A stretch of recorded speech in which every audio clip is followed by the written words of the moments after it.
അപ്പോൾ ഇനി നമ്മൾ ഡിസ്കസ് ചെയ്യാൻ പോകുന്ന സോഫ്റ്റ്വെയർ ഡെവലപ്മെൻറ്റ് പ്രോസസ് മോഡലാണ് റാഡ് മോഡൽ. എന്താണ് RAD model? It is rapid application development model. ഇതാണ് ഇതിൻ്റെ full form, rapid application development model. Using the RAD model software product is developed in shorter period of time.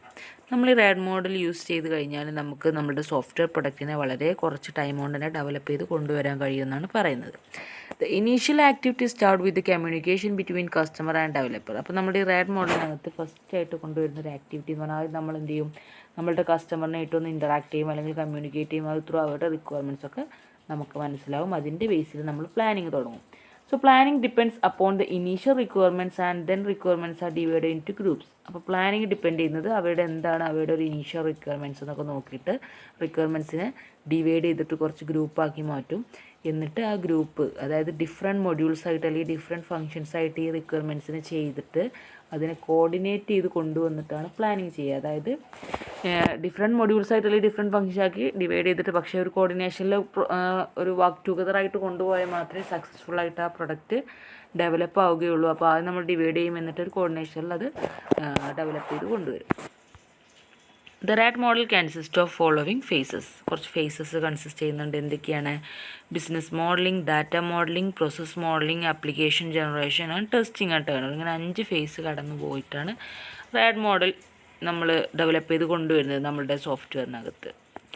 അതായത് നമ്മളുടെ software develop ചെയ്ത് കൊണ്ടുവരുന്നത്. Okay, അപ്പോൾ RAD മോഡലിൻ്റെ just ഒരു ഫിഗറാണ് representation ഇവിടെ കാണിക്കുന്നത്. ടേം 1, ടേം 2, ടേം 3 ആയിട്ടാണ് ഇങ്ങനെ കൊണ്ടുവരുന്നത്. പിന്നെ വരുന്നത് എന്താണ്? അപ്പോൾ ഈ ഓരോ ടേം നോക്കും, എന്നിട്ട് അതിനനുസരിച്ച് എന്തെങ്കിലും നമ്മളുടെ കസ്റ്റമേഴ്സ് നീഡ് എന്തെങ്കിലും പുതിയത് കൊണ്ടുവരികയാണെങ്കിൽ അല്ലെങ്കിൽ റിക്വയർമെൻറ്റ്സ് എന്തെങ്കിലും പറയുകയാണെങ്കിൽ ടേം 2 അത് അപ്ഡേറ്റ് ചെയ്ത് കൊണ്ടുവരും. ടേം 3 പുതിയ എന്തെങ്കിലും അത് അപ്ഡേറ്റ് ചെയ്ത് കൊണ്ടുവരുന്നുള്ള രീതിയിലാണ്. അപ്പോൾ ഓരോ ടേമിലും ബിസിനസ് മോഡലിംഗ് ഉണ്ട്, ഡാറ്റ മോഡലിംഗ് ഉണ്ട്, പ്രോസസ് മോഡലിംഗ് ഉണ്ട്, ആപ്ലിക്കേഷൻ ജനറേഷൻ ഉണ്ട്, ടെസ്റ്റിംഗ് ആൻഡ് ടേൺ ഓവർ ഉണ്ട്. ഇവിടെ ടൈമിങ് താഴെ കൊടുത്തിട്ടുണ്ട്. ഒരു 60 to 90 ഡേയ്സിനകത്ത് നമുക്കിത് കംപ്ലീറ്റ് ചെയ്യാൻ പറ്റുമെന്ന് ജസ്റ്റ് കാണിച്ചിട്ടുണ്ട്. ഓക്കെ, അപ്പോൾ ഷോർട്ട് പീരീഡ് ഓഫ് ടൈമിൽ കംപ്ലീറ്റ് ചെയ്യാൻ പറ്റും, അത്രേ ഉള്ളൂ. അപ്പോൾ നമ്മുടെ ഫസ്റ്റ് ഫേസ് നോക്കാം, business modelling. Business modelling consist of flow of information between various functions in the project. ആ പ്രൊജക്റ്റിനകത്ത് നമ്മൾ പറഞ്ഞു ഒരുപാടായിട്ട് ഡിവൈഡ് ചെയ്യുന്നുണ്ട്. സോ ആ വേരിയസ് ഫംഗ്ഷൻസിനകത്ത് എങ്ങനെയാണ് ഫ്ലോ ഓഫ് ഇൻഫർമേഷൻ നടക്കുന്നത് എന്നുള്ളതാണ് നമ്മുടെ ബിസിനസ് മോഡലിനകത്തുള്ളത്. For example, what type of information is produced by every function and which are the functions to handle that information. എന്ത് ടൈപ്പ് ഇൻഫർമേഷൻസാണ് ഈ ഓരോ ഫംഗ്ഷൻസും പ്രൊഡ്യൂസ് ചെയ്യുന്നത്, അതേപോലെ തന്നെ ഏതൊക്കെ ഫംഗ്ഷൻസാണ് ഈ ഇൻഫർമേഷൻസൊക്കെ ഹാൻഡിൽ ചെയ്യുന്നത് എന്നുള്ള കാര്യങ്ങളൊക്കെ നമ്മൾ ഇതിനകത്താണ് കൺസിസ്റ്റ് ചെയ്യുന്നത്. It is necessary to perform complete business analysis to get essential business information. അതുകൊണ്ട് തന്നെ നമ്മുടെ ഈ ബിസിനസ് മോഡലിംഗ് ചെയ്യുമ്പോൾ ഒരു കംപ്ലീറ്റ് ആയിട്ടുള്ള ഒരു ബിസിനസ് അനാലിസിസ് ചെയ്യേണ്ടതുണ്ട്. എന്നാലേ നമുക്ക് എസെൻഷ്യൽ ആയിട്ടുള്ള ബിസിനസ് ഇൻഫർമേഷൻസൊക്കെ ഗെറ്റ് ചെയ്യാനും അതിനനുസരിച്ച് നെക്സ്റ്റ് ഫേസിലേക്ക് മൂവ് ചെയ്യാനും പറ്റുള്ളൂ.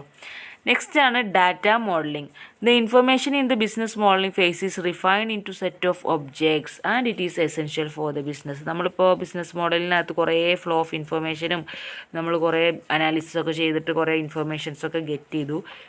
ഈ ഇൻഫർമേഷൻസിനെയൊക്കെ ബിസിനസ് ഇൻഫർമേഷൻസിനെയൊക്കെ റിഫൈൻ ചെയ്തിട്ട് നമ്മൾ സെറ്റ് ഓഫ് ഒബ്ജക്ട്സ് ആക്കി മാറ്റും. അതാണ് ഈ ഡാറ്റ മോഡലിനകത്ത് ചെയ്യുന്നത്.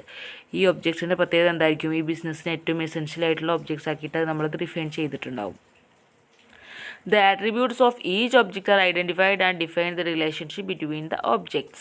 അപ്പോൾ ഈ ഓരോ ഒബ്ജക്റ്റിൻ്റെ ആട്രിബ്യൂട്ട്സിനെ നമ്മൾ ആദ്യം ഐഡൻറ്റിഫൈ ചെയ്യും. എന്നിട്ട് അതിൻ്റെ ബേസിൽ നമ്മൾ ആ ഒബ്ജക്റ്റുകൾ തമ്മിലുള്ള ഒന്നിൽ കൂടുതൽ ഒബ്ജക്റ്റുകൾ ഉണ്ടായിരിക്കും, അവർ തമ്മിലുള്ള റിലേഷൻഷിപ്പൊക്കെ ഡിഫൈൻ ചെയ്ത് കൊടുക്കുകയും ചെയ്യും. അതൊക്കെ ഈ ഡാറ്റ മോഡലിംഗ് ഫേസിലാണ് ചെയ്യുന്നത്. തേർഡ് ഫേസ് എന്ന് പറഞ്ഞാൽ പ്രോസസ് മോഡലിംഗ് ആണ്. The data objects define in the data modelling phase are changed to fulfil the information flow to implement the business model. നമ്മളുടെ ബിസിനസ് മോഡൽ ഇംപ്ലിമെൻറ്റ് ചെയ്യാൻ വേണ്ടിയിട്ട് നമ്മളിപ്പോൾ ഈ പറഞ്ഞ ഡാറ്റ ഒബ്ജക്റ്റിനെയൊക്കെ ഈ പ്രോസസ് മോഡലിംഗ് ചെയ്യുമ്പോഴാണ് നമ്മളതിനെയൊക്കെ ഫുൾഫിൽ ചെയ്യുന്നത്. അതായത് നമ്മൾ ഈ ഡാറ്റ മോഡലിങ്ങിൽ ഡിഫൈൻ ചെയ്ത് വെച്ചിട്ടുള്ള ഒബ്ജക്ട്സിനെയും അതേപോലെ ബിസിനസ് മോഡലിങ്ങിൽ ഡിഫൈൻ ചെയ്ത് വെച്ചിട്ടുള്ള ഇൻഫർമേഷൻസിനെയൊക്കെ എന്ത് ചെയ്യും?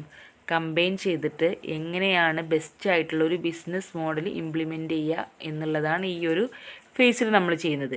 ഇതിനകത്ത് ഇതിനെ അസോസിയേറ്റ് ചെയ്തിട്ടൊരു പ്രോസസ് ഡിസ്ക്രിപ്ഷൻ ഉണ്ടാകും. അതെന്തിനുള്ളതൊക്കെയാണെന്ന് വെച്ചാൽ നമുക്ക് എന്തെങ്കിലും ഒബ്ജക്റ്റുകൾ, ഡാറ്റ ഒബ്ജക്റ്റുകൾ ആഡ് ചെയ്യാനോ മോഡിഫൈ ചെയ്യാനോ ഡിലീറ്റ് ചെയ്യാനോ റിട്രീവ് ചെയ്യാനൊക്കെ ഉണ്ടെങ്കിൽ അതൊക്കെ ചെയ്യാൻ വേണ്ടിയിട്ടാണ് ഈ പ്രോസസ് ഡിസ്ക്രിപ്ഷൻ യൂസ് ചെയ്യുന്നത്. അതായത് നമ്മൾ ഈ ഡെവലപ്പിംഗ് ചെയ്ത് കൊണ്ടുവരുമ്പോഴായിരിക്കും ഇതിനകത്ത് ചില ഒബ്ജക്റ്റുകൾ വേണ്ട എന്നുള്ളതും ചിലത് ആവശ്യമാണ് ഇനിയും ആഡ് ചെയ്യേണ്ടത് എന്നുള്ള കൺസെപ്റ്റുകളൊക്കെ വരിക. കാരണം ഇതെന്ന് പറഞ്ഞാൽ ഈ സ്റ്റെപ്പുകൾ പേരുകൾ ഇങ്ങനെ കൊടുത്തിട്ടുണ്ടെങ്കിൽ നമ്മൾ മുന്നേ പറഞ്ഞ ആ ഒരു ഡിസൈനിങ്ങും പ്ലാനിങ്ങും ഒക്കെ തന്നെയാണ് ഇവിടെ നടക്കുന്നത്. പക്ഷേ നമ്മൾ ജാവയിലൊക്കെ പറയാമല്ലോ ഒബ്ജക്റ്റ് ഓറിയൻറ്റഡ് എന്നുള്ള രീതിയിൽ, അതുപോലെ ഒരു ഒബ്ജക്റ്റ് ഓറിയൻറ്റഡ് ആയിട്ടുള്ളൊരു വേർഷൻ പോലെയാണ് എന്ന് മാത്രം. ഓക്കെ, അപ്പോൾ അങ്ങനെ എല്ലാവരും ഒബ്ജക്റ്റ്, ഓരോ എൻറ്റിറ്റി ഒബ്ജക്റ്റ് ആണെന്നൊക്കെ നമ്മളന്ന് പഠിച്ചിരുന്നു. നമ്മളെന്ന് പറഞ്ഞാൽ നിങ്ങൾ അന്നാരും പഠിപ്പിച്ചിരുന്നത് അവർ പഠിപ്പിച്ചിരുന്നു. സോ അതുപോലെയുള്ള ഓരോ എൻറ്റിറ്റി ബേസ് തന്നെയാണ് ഇത് പറയുന്നത്. അപ്പോൾ ഒബ്ജക്റ്റ് എന്ന് പറയുമ്പോൾ അങ്ങനെയൊക്കെ ഓരോ പേര് കേൾക്കുമ്പോൾ നിങ്ങൾ ആ രീതിയിൽ എടുക്കേണ്ട ആവശ്യമില്ല. അത് നമുക്ക് ഇങ്ങനെ കമ്പയർ ചെയ്ത് പഠിക്കാവുന്നതാണ്. ഓക്കെ, അപ്പോൾ പ്രോസസ് മോഡലിന് അതാണ് നടക്കുന്നത്. ഇതൊക്കെ കമ്പൈൻ ചെയ്തിട്ട് നല്ലൊരു ബിസിനസ് മോഡൽ ഡെവലപ്പ് ആയിട്ട് വരും. അതിനകത്ത് പ്രോസസ് ഡിസ്ക്രിപ്ഷൻ ഉണ്ട്. നമുക്ക് ഡാറ്റ ഒബ്ജക്റ്റ് വേണമെങ്കിൽ ആഡ് ചെയ്യാം, മോഡിഫൈ ചെയ്യാം, ഡിലീറ്റ് ചെയ്യാം, റിട്രീവ് ചെയ്യുകയൊക്കെ ചെയ്യാം. ഓക്കെ, നെക്സ്റ്റ് ആണ് application generation. In the application generation phase the actual system is built. ഈ ആപ്ലിക്കേഷൻ ജനറേഷൻ ഫേസിലാണ് നമ്മൾ ആക്ച്വൽ സിസ്റ്റം ബിൽറ്റ് ചെയ്യുന്നത്. To construct the software the automated tools are used. നമ്മളിവിടെ സോഫ്റ്റ്വെയർ കൺസ്ട്രക്ട് ചെയ്യാൻ വേണ്ടിയിട്ട് ഓട്ടോമേറ്റഡ് ടൂൾസൊക്കെ ഒരുപാട് യൂസ് ചെയ്യുന്നുണ്ട്. ഫിഫ്ത്ത് ഫേസ് ആണ് testing and turn over. The prototypes are independently tested after each iteration so that overall testing time is reduced. ഓരോ ഐട്രേഷൻ്റെ ഇടയിലും നമ്മൾ എന്ത് ചെയ്യും, അല്ലെങ്കിൽ ഓരോ ഐട്രേഷനും കഴിഞ്ഞിട്ട് നമ്മൾ ഇൻഡിപെൻഡൻ്റ് ആയിട്ട് പ്രോട്ടോടൈപ്സിനെയൊക്കെ ടെസ്റ്റ് ചെയ്തുകൊണ്ടിരിക്കും. അതുകൊണ്ട് തന്നെ ഓവറോൾ ടെസ്റ്റിംഗ് ടൈം എന്താവും, റെഡ്യൂസ്ഡ് ആവും. മറ്റേ നമ്മൾ ലാസ്റ്റ് ടെസ്റ്റ് ചെയ്യാൻ നിൽക്കുമ്പോൾ പിന്നെയും ബഗ് ഉണ്ടായാൽ കഴിഞ്ഞാൽ പിന്നെ നമ്മൾ തിരിച്ച് പഴയ ഫേസിൽ പോയിട്ട് അതൊക്കെ ചെയ്ത് പിന്നെ വരാൻ അങ്ങനത്തെ ഒരു അവസ്ഥ വരും.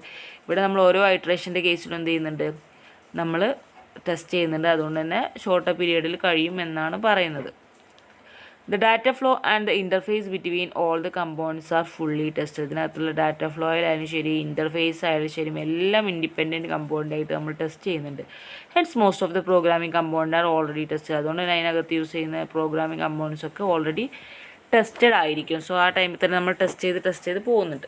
ഓക്കെ, ഇത്രയാണ് ഇതിനകത്ത് വരുന്ന ഫേസസ് എന്ന് പറയുന്നത്. ഇനി ഇതിൻ്റെ അഡ്വാൻറ്റേജസ് എന്തൊക്കെയാണെന്ന് നോക്കാം. The process of application development and delivery are fast. ഇതിനകത്തുള്ള ഈ ആപ്ലിക്കേഷൻ്റെ ഡെവലപ്മെൻറ്റ് പ്രോസസ്സായാലും ശരി, ഡെലിവറി ആയാലൊക്കെ ഫാസ്റ്റായിട്ട് നടക്കുന്നുണ്ട്. The model is flexible if any changes are required. അതേപോലെ തന്നെ എന്തെങ്കിലും ചേഞ്ചസ് ഒക്കെ റിക്വയർഡ് ആണെങ്കിൽ ഈ മോഡൽ ഫ്ലെക്സിബിളാണ്, നമുക്ക് ആ മാറ്റങ്ങളൊക്കെ ഈസി ആയിട്ട് വരുത്താവുന്നതാണ്. Reviews are taken from the client at the starting of the development. Hence there are lesser chances to miss the requirements. അതായത് എന്തെന്ന് വെച്ചാൽ നമ്മൾ ഈ ഡെവലപ്മെൻറ്റിൻ്റെ സ്റ്റാർട്ടിങ്ങിൽ തന്നെ നമ്മൾ ക്ലയൻറ്റിൻ്റെ അടുത്ത് റിവ്യൂസൊക്കെ എടുക്കുന്നുണ്ട്. അവർക്ക് ഇൻട്രസ്റ്റ് എങ്ങനെയാണ്, കാര്യങ്ങൾ എങ്ങനെയാണ് വേണ്ടത്, ഇങ്ങനെ ചെയ്ത് എന്തൊക്കെയാണ് അവർ റിവ്യൂ ചെയ്യുക എങ്ങനെയാണെന്നൊക്കെ നമ്മൾ ആദ്യം തൊട്ടേ നമ്മളത് ഫോളോ ചെയ്യുന്നതുകൊണ്ട് തന്നെ റിക്വയർമെൻറ്റ്സ് മിസ്സാവാനുള്ള ചാൻസൊക്കെ കുറയാനാണ് ചാൻസ്. അപ്പോൾ അതും ഇതിൻ്റെ ഒരു അഡ്വാൻറ്റേജ് ആണ്. കാരണം റിക്വയർമെൻറ്റ് ഈ ഭാഗത്തുള്ള ഇഷ്യൂസൊന്നും ഇല്ലാതാവുക എന്ന് പറഞ്ഞാൽ. പിന്നെ ഡിസഡ്വാൻറ്റേജസ് വരുന്നത് feedback from the user is required at every development phase. നമ്മളുടെ ഇപ്പോൾ നമ്മൾ ജസ്റ്റ് പറഞ്ഞു എന്താണ്, നമ്മളുടെ യൂസറിൻ്റെ അല്ലെങ്കിൽ കസ്റ്റമറിൻ്റെ റിവ്യൂവിനനുസരിച്ച് നമ്മൾ എന്ത് ചെയ്യുന്നുണ്ട്, അത്രയും ഫോളോ ചെയ്ത് കൊണ്ടുപോകുന്നുണ്ട്. അതുകൊണ്ട് തന്നെ എന്താണ്, റിക്വയർമെൻ്റ് ഒന്നും മിസ്സാവാൻ ചാൻസ് ഇല്ല എന്നൊക്കെ നമ്മൾ പറഞ്ഞു. പക്ഷേ നമ്മൾ ഈ റിപ്പീറ്റായിട്ട് ഈ ഫീഡ്ബാക്ക് ഓരോ ഡെവലപ്മെൻറ്റ് ഫേസിലും യൂസറിൻ്റെത് റിക്വയർഡ് ആണ് എന്നുള്ളത് ഇതിൻ്റെ ഒരു നെഗറ്റീവായിട്ടും നമുക്ക് പറയാം.